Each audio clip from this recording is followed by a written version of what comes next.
আসসালামু আলাইকুম। আমরা এখন দেখব কিভাবে গুগল ড্রাইভের ফাইলগুলি সরাসরি ওয়ান ড্রাইভে ট্রান্সফার করা যায়। তো সেই জন্য সর্বপ্রথম আমরা আমাদের ভার্সিটি মেইল বা মেইলে লগ ইন করে নিব। দেন আমরা যাব login.microsoftonline.com এই ওয়েবসাইটে আমাদের মাইক্রোসফট অ্যাকাউন্টে লগ ইন করার জন্য। দেন আমরা আমাদের ভার্সিটি মেইল দিব বা মেইল দিব।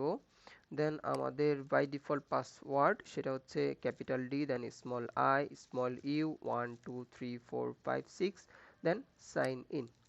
ওকে, দেন ইয়েস, এরকম ইন্টারফেস আসবে বাম দিক থেকে। Then OneDrive, then my files. আমরা এরকম ফাঁকা আমাদের OneDrive দেখতে পারবো যদি কোনো কিছু না রেখে থাকি। দেন আমরা থার্ড আরেকটা ওয়েবসাইটে যাব, সেটা হচ্ছে app.mover.io। এখানে এরকম ইন্টারফেস পাবো। এখানে সাইন ইন উইথ মাইক্রোসফটে ক্লিক করব।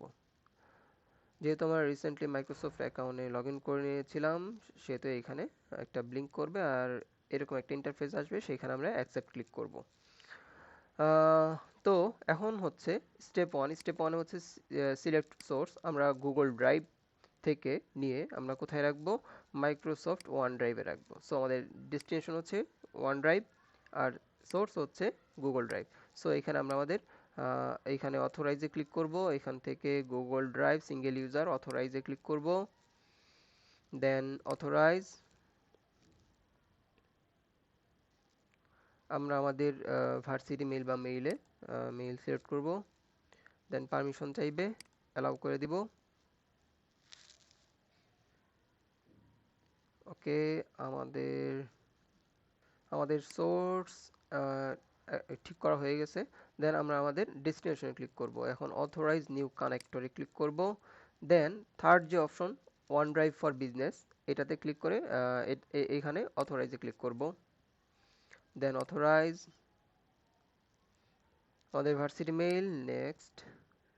দেন আমাদের আগের সেই password DIE123456 D capital, then sign in. Yes,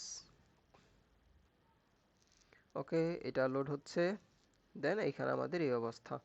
তো আমরা এখানে চাইলে আমাদের এটা হচ্ছে মাইক্রোসফট ওয়ান ড্রাইভ, যেহেতু আমাদের ওয়ান ড্রাইভে কোনো ফোল্ডার ক্রিয়েট করা নাই, আমরা চাইলে এখান থেকে একটা ফোল্ডার ক্রিয়েট করে নিতে পারি। তো এখানে আমরা একটা ফোল্ডার ক্রিয়েট করতেছি, সেটা হচ্ছে গুগল ড্রাইভ, গুগল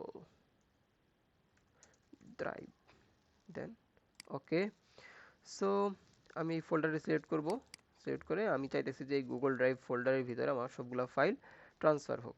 সো এরকম অবস্থায় আসার পর আমরা স্টার্ট কপিতে ক্লিক করব। স্টার্ট কপিতে ক্লিক করার সাথে সাথে আমাদের যে ট্রান্সফারের যে ইয়াটা সেটা শুরু হয়ে যাবে।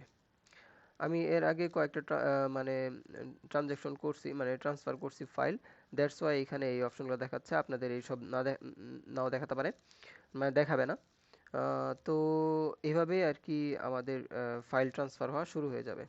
কিছুক্ষণ ওয়েট করি, আমাদের এই ওয়েব পেজটাতে আর কি স্টে করতে হবো, নইলে ফুল প্রসেসটাই মানে থামে যাবে। যদি আমাদের ব্যক্তিগত কোনো ডেটা কাটবে না, বাট ব্যাকগ্রাউন্ডে চলার জন্য আমাদের এই ওয়েব পেজটাতে থাকতে হবে। ওকে, তো আমাদের ফাইল ট্রান্সফার অলরেডি শুরু হয়ে গিয়েছে মেবি। ওকে, আমরা আমাদের মাই ফাইলসে ক্লিক করি, ওয়ান ড্রাইভে ক্লিক করি, দেখি কোনো ফাইল ট্রান্সফার হয়েছে কিনা অলরেডি। হ্যাঁ, আমাদের ফাইল ট্রান্সফার অলরেডি শুরু হয়ে গিয়েছে এবং এই ফাইলগুলো অলরেডি ট্রান্সফার হয়ে গিয়েছে। তো আমরা এখানে ওয়েট করতে থাকবো। আমাদের যার যার ফাইল অনুযায়ী এইখানে আমাদের সময় নেবে। যার যত বেশি ডাটা আছে তার তত বেশি সময় নেবে, বাট স্পিড আলহামদুলিল্লাহ ভালো আছে এইখানে। তো ওয়েট করে থাকবো এবং আমাদের ফুল ডেটা ট্রান্সফার হওয়ার আগ পর্যন্ত এখানে ওয়েট করব। এবং এইভাবে আমরা আমাদের এই যে দেখতে পারতেছি যে আমাদের ওয়ান ড্রাইভে ফাইল অলরেডি আসা শুরু করছে। আস্তে আস্তে সব ফাইল আসতেছে। তো এইভাবে আমরা আমাদের ওয়ান ড্রাইভের ফাইলগুলি কি করতে পারি, মানে গুগল ড্রাইভের ফাইলগুলি ওয়ান ড্রাইভে ট্রান্সফার করতে পারি। That's it. আসসালামু আলাইকুম ওয়া রাহমাতুল্লাহি ওয়া বারাকাতুহু।